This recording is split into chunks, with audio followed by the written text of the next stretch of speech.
If you're not already subscribed to this YouTube channel, go ahead and hit the subscribe button now, along with the bell icon so you can be notified whenever a new video is posted. And if you're already subscribed, check and make sure the YouTube hasn't unsubscribed you. And of course, be sure to give the video a like as well as share it on your social media. The white supremacists hate that.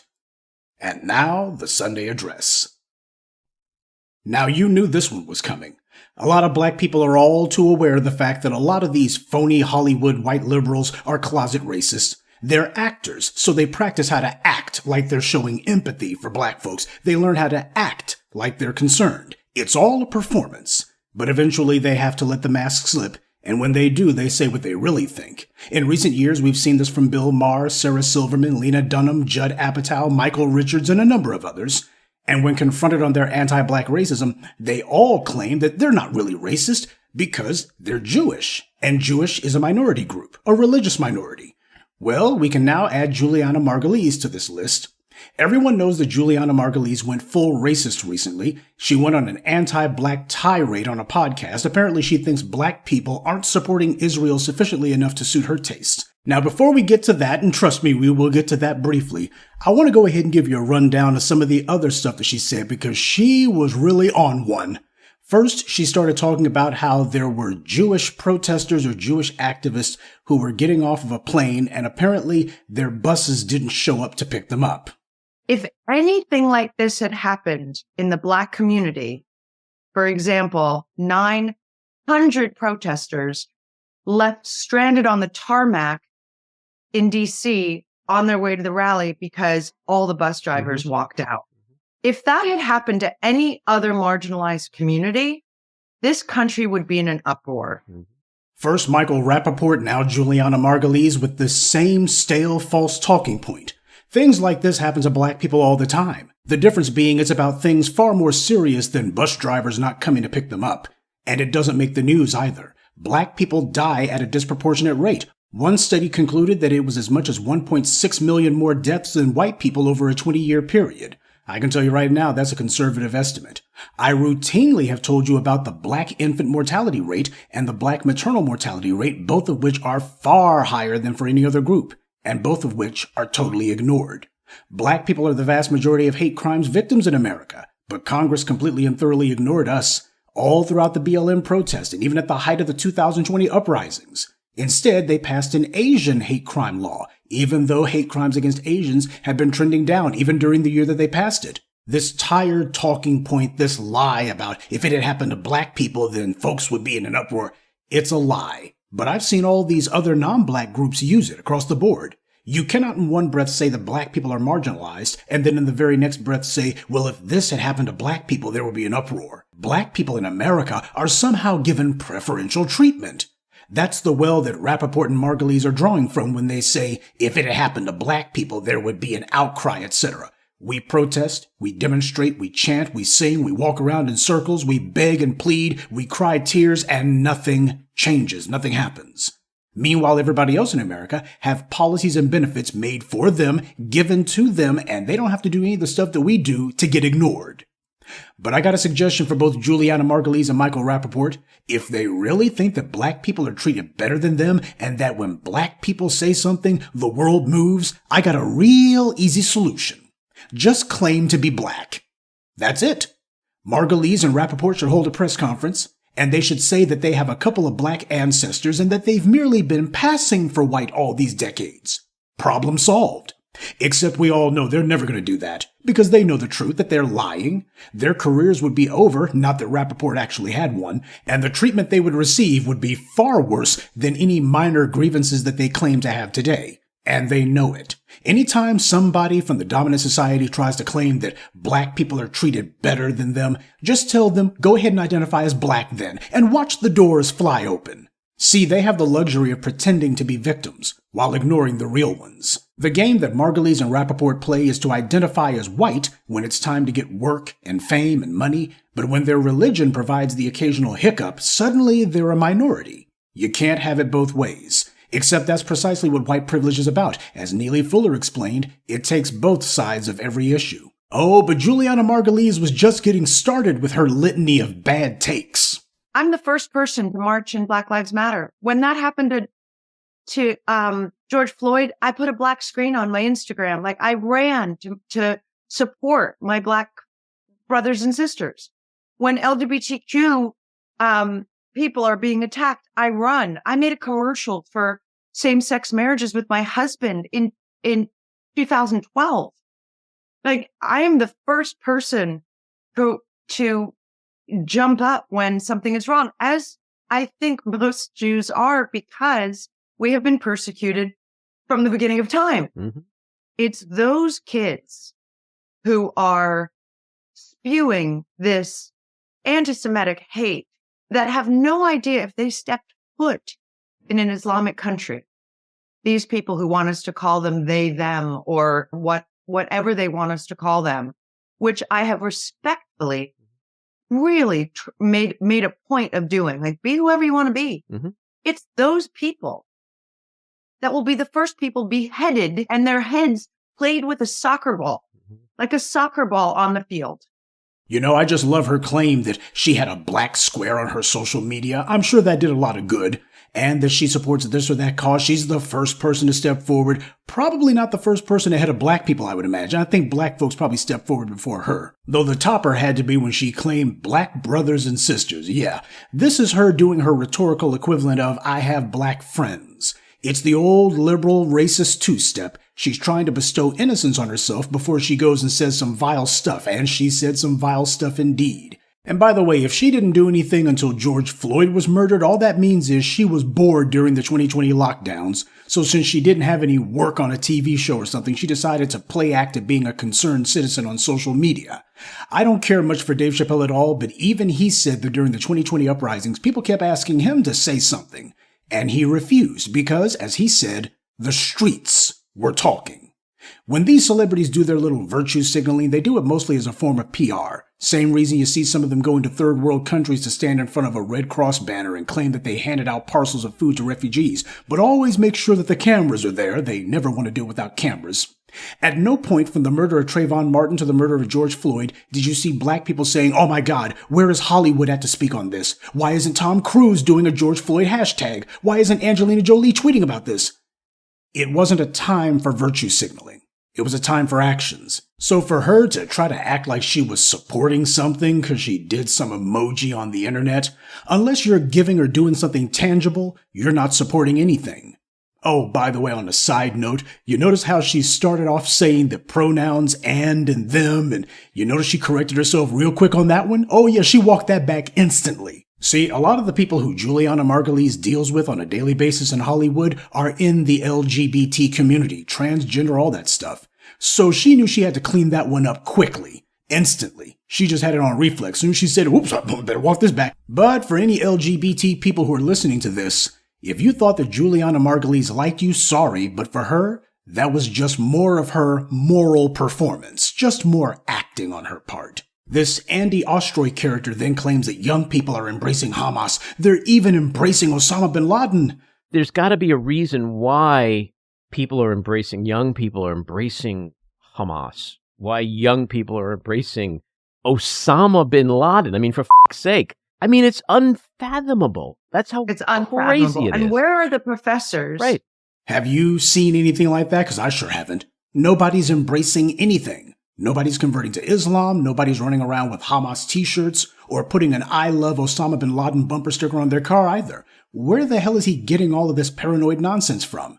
Clearly someone told them that Benjamin Netanyahu is losing the media war. People aren't listening to the liars at CNN and MSNBC anymore. They've lost all their credibility, especially young people who are getting their news from sources outside the U.S., sources that are not in the white media bubble, and they're hearing and seeing all kinds of shocking stuff about the Israeli government's actions that they didn't know, and they're reacting to what they're seeing and hearing. The problem is that in the past, all of these young people, they didn't actually know what was going on. Social media wasn't what it is today, and they weren't saying anything.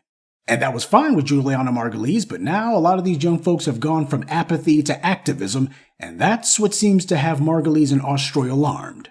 The usual media gatekeepers apparently are not able to keep enough of those young people corralled, at least not enough to keep them from speaking out and being a problem. But that's not to say that Julianna Margulies is perfectly pleased with the white media either. She had some choice words for her white media colleagues in Hollywood, too. Well, you were very outspoken then about the industry that you're in, that you didn't think people were speaking out enough and clearly.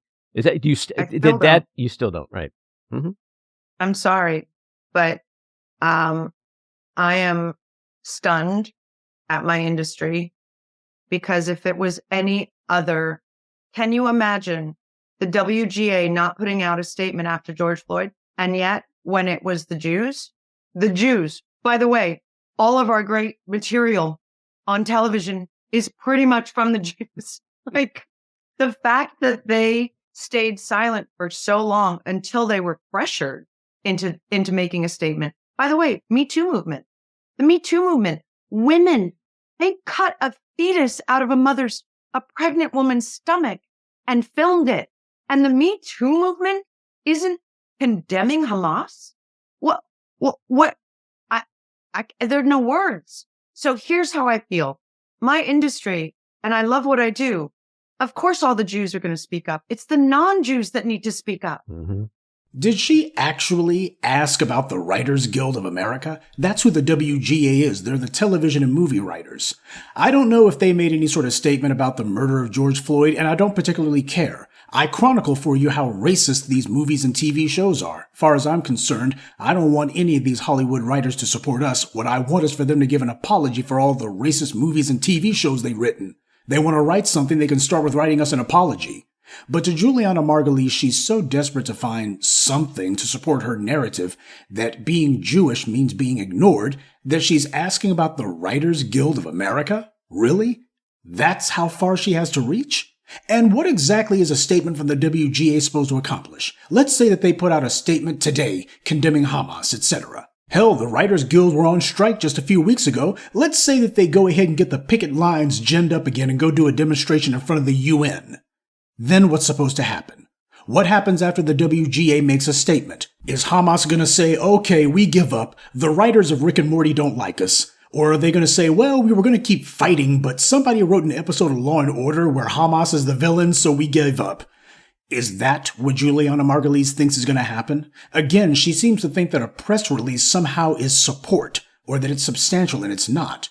This is what happens when you live in the cocoon of the white media. When you live on sound stages and movie sets and everything is scripts and makeup and special effects and it's all about PR and all about influence through the media. See, when your entire livelihood revolves around who can get a good write-up in the Hollywood Reporter or Vanity Fair or who can get mentioned with a good review in the New York Times, when that's what life and death is for you on a sound stage, you tend to lose complete perspective on the real world. See, when everything is scripts and makeup and special effects, it's all artificial, but since they spend so much time there, to them, that's what's real. The WGA. I mean, the words coming out of her mouth sound like a bad SNL skit.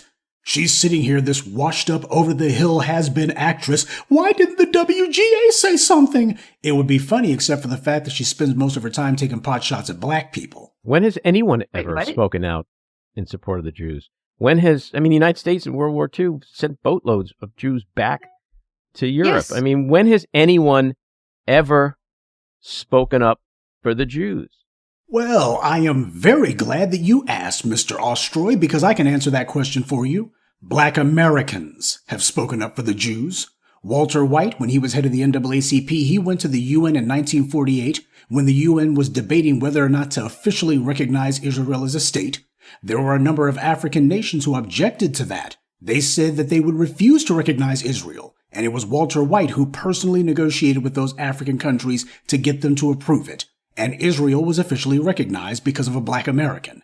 But then, shortly thereafter, a number of Arab countries waged a war on Israel, and another black American, Ralph Bunche, went to those Arab countries at a time when the Arabs had the upper hand. They were going to defeat the Israelis. But it was a black American who went to them and personally negotiated an end to that war.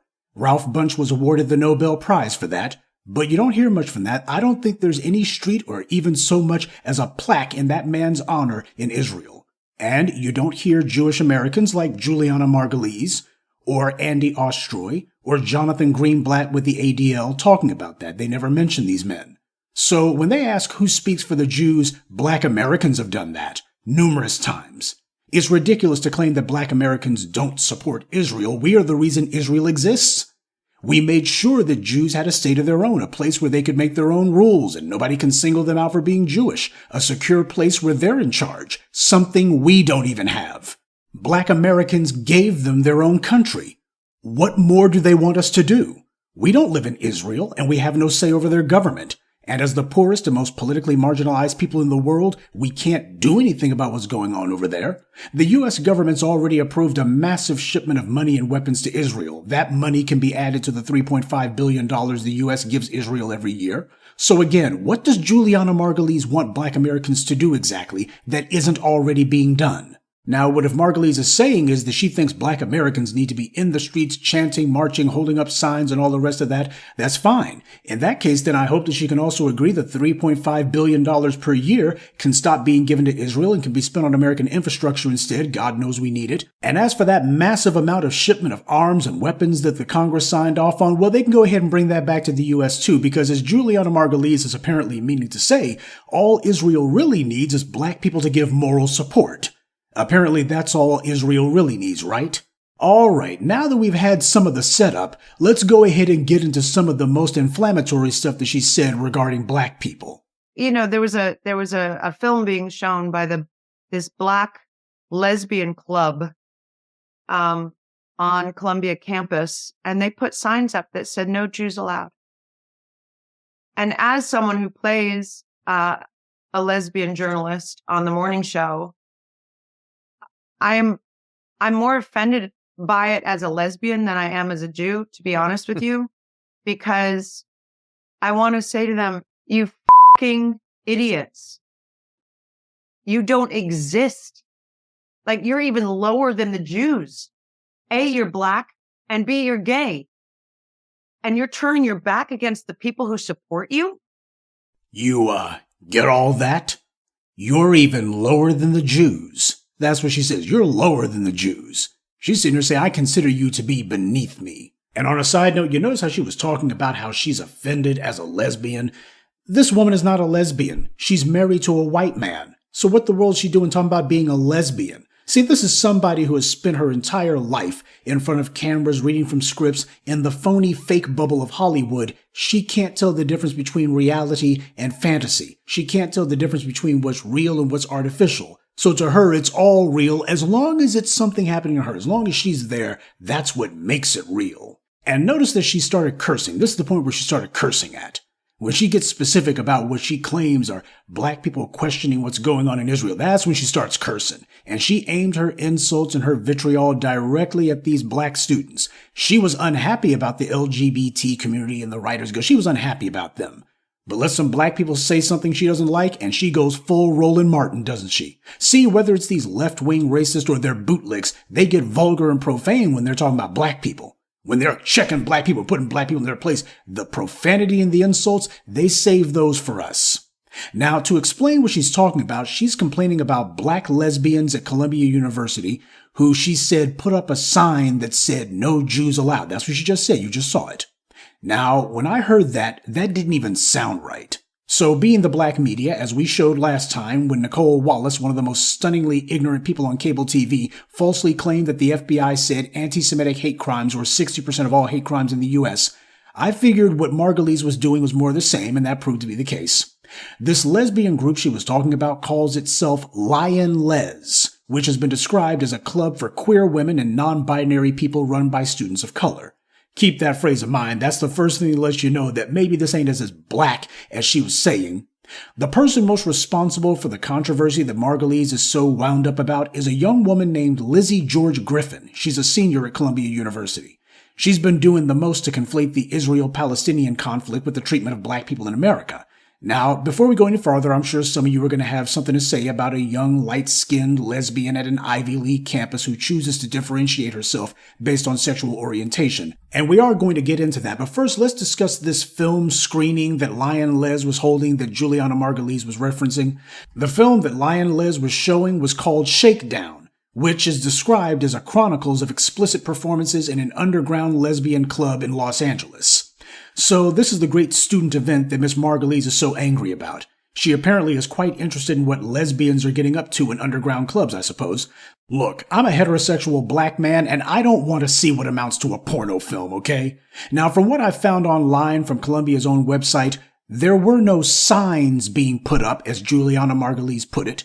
There was, however, an email from an Instagram account that Miss Griffin sent out, so that's the first thing we need to get straight here. There were no signs around campus being put up saying no Jews allowed. That canard that black people are putting up signs saying no Jews allowed, it's an absurd exaggeration meant to make people think of the Nazis, and Margulies knows this. Secondly, the emails/Instagram flyers did not say Jews aren't invited. Margulies claimed that's what it said, but she's wrong. It said Zionists are not invited. And that's not a small detail either. This is important to note because something Benjamin Netanyahu and those ideologically aligned with him like to do is to conflate Israel and Jewish as being the same thing. But they're not. There's a lot of Jewish people in the U.S., such as Jewish Voices for Palestine, who are protesting the Israeli government right now. You also have Jews in Israel, like the Orthodox Jews, who have been hanging Palestinian flags outside their stores and shop fronts, showing their solidarity with the Palestinians. And what was the response of the Israeli authorities to this? Well, remember, Israel is the only democracy in the region. So surely they just said, okay, guys, we disagree, but in Israel, we're a democracy. We believe in freedom of speech as long as you're being nonviolent. So as long as you guys aren't breaking windows or setting cars on fire, your little flags aren't a problem. That's what the Israeli authorities said, right? Wrong.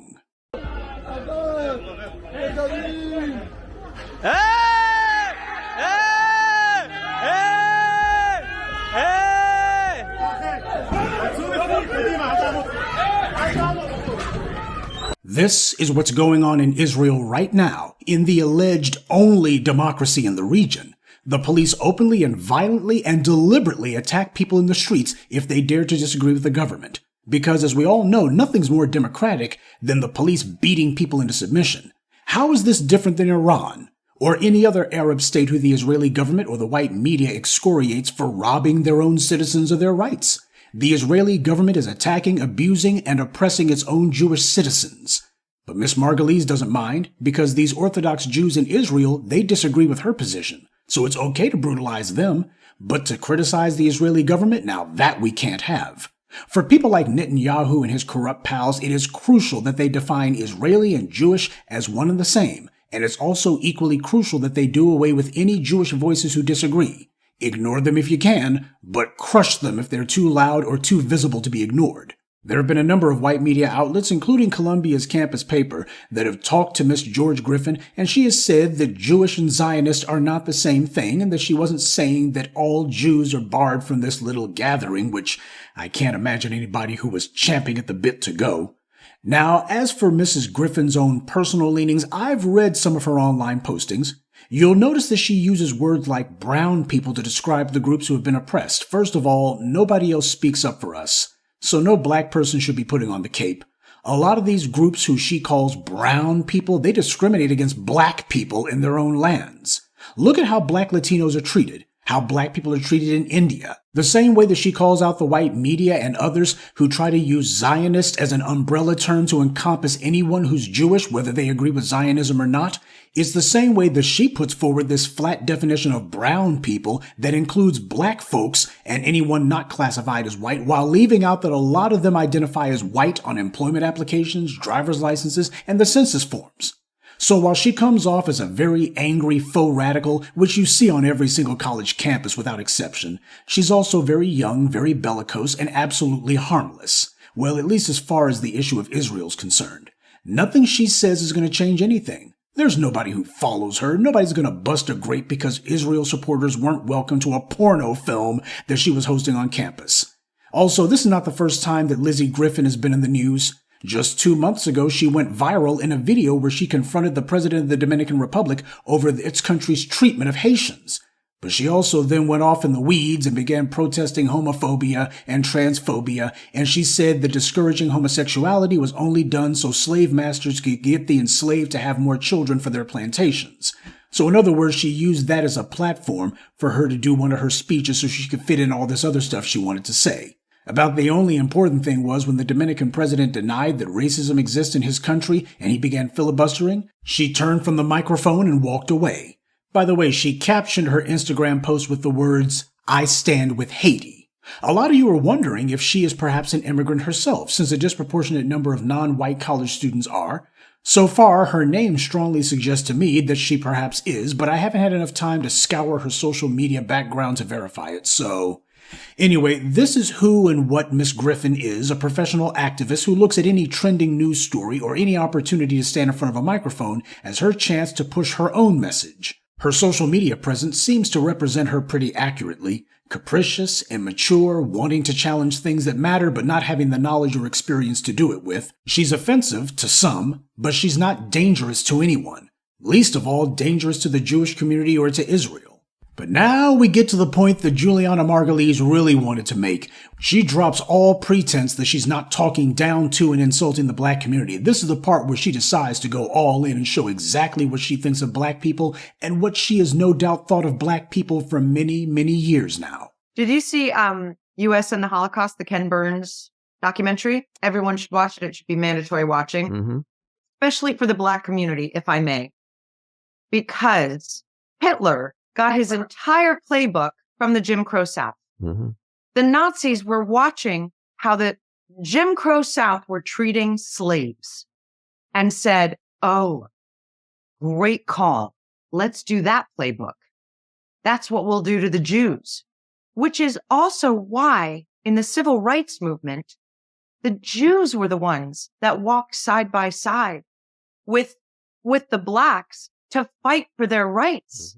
Because they know. And now the black community isn't embracing us and saying, "We stand with you the way you stood with us." Jews died for their cause. Where's the history lesson in that? Who's teaching these kids? Because the fact that the entire black community isn't standing with us, to me, says either they just don't know, or they've been brainwashed to hate Jews. Man, you could just tell she wanted to say the N-word so bad. She just wanted to say it so bad. It was on the tip of her tongue. She just wanted to say it. Notice how condescending she is, how lecturing she is. Ken Burns' documentary should be mandatory viewing, especially for the black community, if I may. I mean, her words just dripping with condescension. Black people don't need to be educated about the connections between the Jim Crow South and the Nazis. We lived it. Black people already know that Hitler got his playbook from the Jim Crow South, and he got it from people like Judah Benjamin, who was the vice president of the Confederacy and one of the largest slave owners in the U.S. He got the playbook from Lehman Brothers, who were cotton brokers in Alabama during slavery. They owned slaves, and they used the seed money from their dry goods store to launch their brokerage firm. There were people in the Deep South who were teaching the Germans how to monetize racism, how to monetize discrimination so it would perpetuate itself. Black people already know this. Who apparently didn't know it were white people, including people like Julianna Margulies and others, who were not calling it out and weren't stopping it. But to have this rich, privileged, pampered bigot white-splaining and talking down to black people about what we lived through, we've been talking about it for 80 years at least. Where's she been at? Well, I'm not taking any lectures or moral lessons from this reprobate. On top of that, she also talked about Jewish Americans supporting black people. Now, when this happens, they normally reference Michael Schwerner and Andrew Goodman. They were two of the now famous three civil rights workers, Goodman, Schwerner, and Cheney, who were murdered in Mississippi by sheriff's deputies in the 60s. First of all, Goodman and Schwerner were in Mississippi as an act of personal conscience. They didn't and never said that they were representing people of the Jewish faith. But that's what their sacrifice has been revised into since their murder. Also, notice that whenever someone gives the names of the three murder victims, they always mention the black one, James Cheney, dead last. Always. Normally, when mentioning multiple murder victims, the practice is to mention them by alphabetical order or by prominence. But in this case, you had three anonymous individuals who were killed. In which case, even if they went with alphabetical order, which is how that normally is done, Cheney would be mentioned first. But instead, he's mentioned dead last. Always. This is the practice of revising history so as to minimize, if not eliminate, the actions, accomplishments, and contributions of black people, to make black people into mere bystanders in our own story. But if Margulies really wanted to know where the black people are at, why black people aren't in the streets taking up for Israel, it's because we're still busy fighting against the racist cops who are killing us in the streets. We're still trying to survive in these racist hospitals. We're still dealing with mass incarceration. We're still bearing the brunt of the cost of living crisis and homelessness, which for black people, cost of living and homelessness, all these things are a never-ending series of crises for us. Most non-black Americans only just noticed when they were the ones who lost their homes, but black people have known this and lived with it all along. It's like Barack Obama asking where the black folks were at in 2016. So to answer Julianna Margulies' question, that's where your black support went. Margulies and the rest of these phony liberals sat on their hands while we've been killed and left to fend for ourselves, so that's what we're doing. So she'll have to forgive us if we don't have time to support this or that cause. Black people are too busy trying to keep our heads above water. She would know that if she actually spent time monitoring us and not just when she wants something. And what she's saying about black people being brainwashed, that's just more racist tropes. Black people are always these simple-minded, ignorant folks. They just don't have any minds of their own, no critical thinking skills. That's what the FBI was saying. They said that black people were communist dupes. That's the wording that they used, describing Dr. King and everybody else in the civil rights movement. And during slavery, well, black people, they just don't know what's in their best interest. That's why they need to be enslaved, because black people, they're just these ignorant troglodytes, mind you.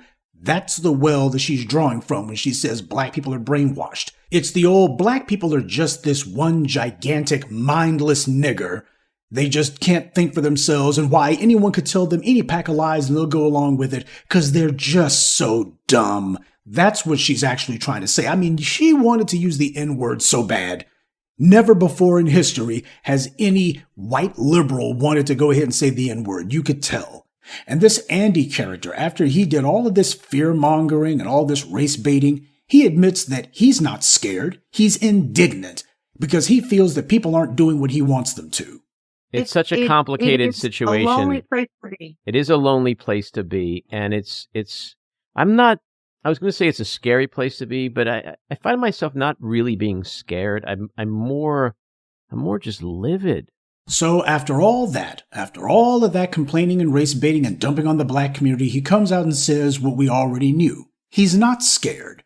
And he's right not to be. It just goes to show how safe Jews are in the United States and worldwide that Margulies and Ostroy have to reach to these absurd lengths just to find something to be angry at black people about. Not because they're scared, but because they're angry. A woman Julianna Margulies never heard of, part of a campus group at Columbia that she's never heard of, screening films that she knows nothing about and doesn't even want to see. It's like being barred from attending the monthly meetings of the Brotherhood of Oddfellows. This is an over-the-hill actress trying to make herself seem important by stoking fears over a controversy. She's getting all worked up over a nothing burger and she wants other people to be worked up about it too. Barring people from seeing a campus porno film is not the same as Kristallnacht. It's not the same as the liquidation of the Warsaw Ghetto. But that's how it's being framed by a woman who I think knows better than that. Phony grievances and fake outrage is what this is. You want to see Jews who are being attacked openly? Just look at what Netanyahu's government is doing to its own citizens. There's no black people anywhere in the world who are doing this. But who do we see Margulies talking about? This is psychopathic racism. This constant fixation on black people in cases and circumstances where we shouldn't even be mentioned. And as far as standing with the Jews, I would recommend the Jewish community stand with us, because the safest place in America for the Jews is in a black city. When the neo-Nazis stage their rallies, they don't go to black cities, they go to majority white areas. The Unite the Right rally was in Charlottesville, Virginia, which has a 66% black population. After that riot, Richard Spencer and his murderous pals planned a second Unite the Right rally, this time in D.C. Again, they chose a city that's not majority black. D.C. hasn't been a majority black city in over a decade. Today, the city's black population is only 44%. On top of that, D.C. has a number of different police agencies there, so the white supremacists know that they can depend on the cops to bail them out if some counter-protesters get too close. You don't see these racists doing any of their rallies in Detroit, or Memphis, or Birmingham, or New Orleans. They tried to do one in Philly, but they literally got ran out of town. And they know this, so they stick to places that are not majority black. Places like the ones Julianna Margulies lives in. There's not one black mayor in America who has ever targeted Jewish people. Not one black mayor has ever said that Jewish residents need to be racially profiled, or arrested, or singled out, or that Jews are responsible for all the crimes, or that Jews have done anything that necessitates targeting them, or to even cast aspersions on them. There have, however, been a number of mayors who happen to be of the Jewish faith, who have racially denigrated black people like Michael Bloomberg. And when he was confronted on his racist stop and frisk policies, how it did nothing to reduce crime and all it ever did was just harass black people, Bloomberg doubled down on it. He said that he felt that even more black people needed to get arrested and needed to be harassed. He specifically singled black people out. He only pretended to walk back some of it when he wanted to make his doomed-to-fail presidential run. But before that, he was a hardcore anti-black racist and still is today. I don't recall where Julianna Margulies was at when Bloomberg was mayor. I also don't recall Jonathan Greenblatt and the ADL taking Bloomberg to task either. You also had that woman, Judith Varney Shore, the Consul General of Israel. She was part of the diplomatic envoy of Israel, and behind closed doors, she said the young black people were Israel's biggest problem. The major problem of Israel is with the young generation of the black community. Black Lives Matter starts there. Reportedly, this video was recorded in 2016. Now, you remember the Unite the Right rally was the very next year in 2017. You had neo-Nazis marching with torches and saying Jews will not replace us. But the year prior to that, you had one of Israel's most important ambassadors saying that young black people and the BLM movement were Israel's biggest problem. Varney Shore was Israel's ambassador to the southeastern U.S. The Unite the Right rally was not far from where she had been in Atlanta, and yet she wasn't so vocal about it. I don't recall her saying much of anything at all.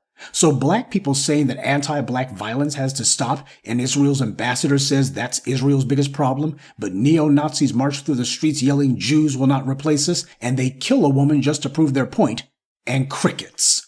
Not just from Varney Shore, but from the Israeli government as well, and it tells me a lot about what their true priorities are when they're more interested in what college kids are saying than in what these white supremacists are doing.